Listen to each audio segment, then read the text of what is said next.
our research found something quite staggering. And that is that 38% of Australian workers are currently looking at leaving their employer in the next 12 months.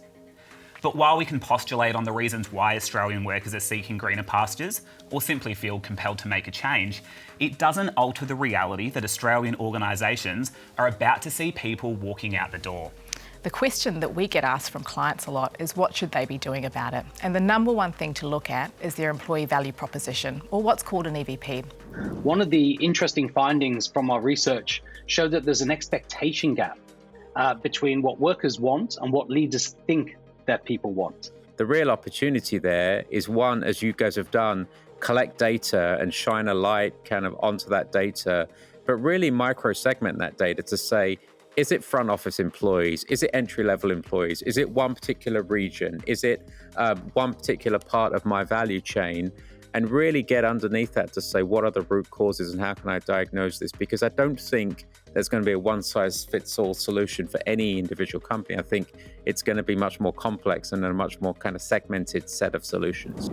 You need to start by making sure your pay is competitive and that any benchmarking data used to inform this is as up to date as possible, particularly given the pay freezes that commonly occurred over the last year or two. We should also consider allowing employees to customise their benefits depending on their individual circumstances. Can wellbeing and remuneration coexist as part of an EVP?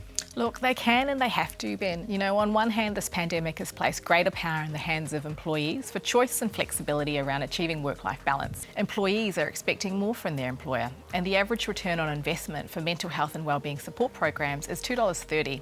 So it's a socially responsible thing to do as well.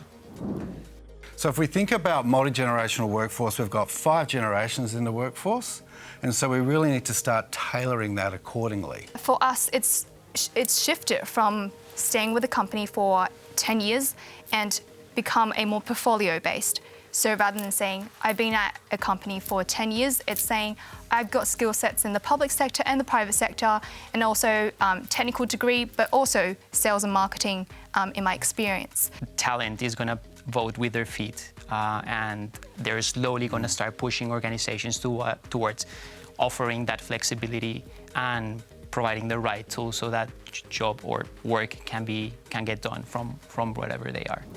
And that sort of grouping together for us, the reward, the remuneration, the benefits and the well-being, is part of how we think people want to experience what we can deliver to people as part of their being here. And this sort of recognition and reward, we have recognition in there as well, a recognition of what it's like to work at Optus, a recognition of what you bring over and above what we might expect in your job, and similarly us being able to deliver more over and above more than just remuneration into that, and how we package those together. We've got to look not just about understanding the individual employee experience, but understand your organisation and what it is your employees want.